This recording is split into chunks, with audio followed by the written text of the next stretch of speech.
Assalamualaikum warahmatullahi wabarakatuh. Bismillahirrahmanirrahim. Alhamdulillah wa syukurillah. La haula wa la quwata illa billah. Amma ba'du. Pada kesempatan yang berbahagia ini, mari senantiasa kita panjatkan puji syukur kepada Allah Subhanahu wa Ta'ala yang telah melimpahkan banyak kenikmatan sehingga kita dapat berjumpa walaupun secara virtual. Sholawat dan salam mari kita haturkan kepada Nabi Muhammad SAW yang senantiasa kita tunggu syafaatnya di yaumul qiyamah. Amin Allahumma amin. Yang saya hormati Bapak Ibu Dewan Juri Lomba Mapsi Kecamatan Ngalian, dan yang saya hormati Bapak Ibu Guru serta teman-teman yang saya sayangi. Perkenalkan, nama saya Keisha dari SD Negeri Ngalian 02. Pada kesempatan kali ini, saya akan menyampaikan pidato tentang pelaksanaan ibadah di masa pandemi. Di negeri kita tercinta, Indonesia ini sedang dihadapkan dengan cobaan, yaitu COVID-19. COVID-19 atau virus corona ini sangat mudah penularannya, terutama jika kita berkerumun atau berdekatan dengan orang lain.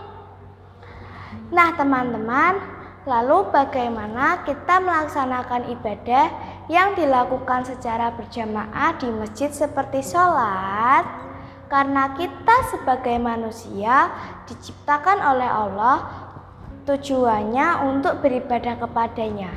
Seperti dalam firman Allah, Quran Surat Adz-Dzariyat ayat 56 yang berbunyi, A'udzu billahi minasyaitonir rajim. Bismillahirrahmanirrahim.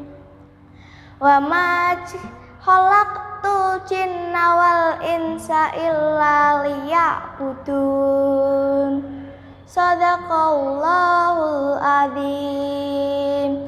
Artinya, dan aku tidak menciptakan jin dan manusia melainkan untuk beribadah kepadaku. Islam adalah agama yang sangat memperhatikan keselamatan jiwa. Beribadah di masa wabah seperti ini tentulah harus mengedepankan keselamatan jiwa untuk diri sendiri maupun orang lain. Di masa pandemi seperti ini, sholat berjamaah di masjid dapat menjadi potensi tersebarnya virus ini. Maka, ulama dan pemerintah menganjurkan untuk sholat di rumah. Dalam suatu hadis, Nabi bersabda, jika kalian mendengar kabar tentang merebaknya wabah taun di sebuah wilayah, janganlah kamu memasukinya. Jika kalian tengah berada di dalamnya, janganlah kamu keluar darinya. Hadis riwayat Al-Bukhari dan Muslim. Anjuran beribadah di rumah dapat menjadi kebiasaan baru yang sama sekali tidak mengurangi pahala dan keutamaan berjamaah dalam sholat. Di dalam rumah juga dapat diisi dengan ibadah-ibadah lainnya loh, seperti memperbanyak zikir kepada Allah, mengaji, membaca buku, dan lain sebagainya. Artinya, COVID-19 tidak menutup pintu-pintu ibadah bagi kita.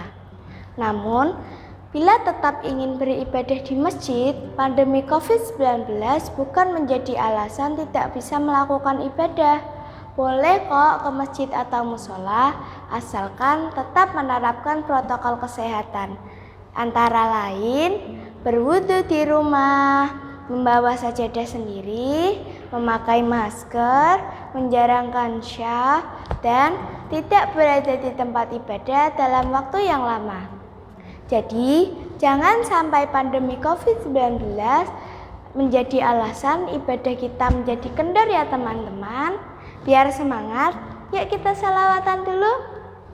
Allahumma sholli ala sayyidina Muhammadin tibil qulubi wa dawaiha wa afiyati abdani wa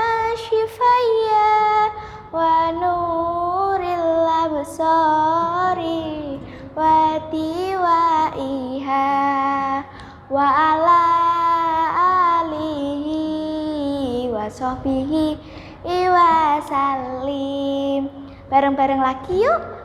Allahumma sholli ala sayyidina Muhammadin tibil qulubi wa dawaiha wa afiyatil abdani wa shifaya wa nuril absari wa diwaiha wa ala alihi wa sahbihi wa sallim. Semoga Allah tetap melimpahkan kesehatan dan keselamatan untuk kita semua. Tetap semangat belajar dan beribadahnya ya teman-teman. Dan jangan lupa protokol kesehatan, yaitu memakai masker, mencuci tangan, dan menjaga jarak. Bapak, Ibu Dewan Juri, dan teman-teman yang berbahagia ini, demikianlah pidato yang dapat saya sampaikan. Semudah-mudahan bermanfaat bagi kita semua melihat gajah di taman safari. Kalau ada kata yang salah, tolong jangan dimasukkan ke dalam hati. Akhir kata, wabillahi taufik wal hidayah. Wassalamualaikum warahmatullahi wabarakatuh.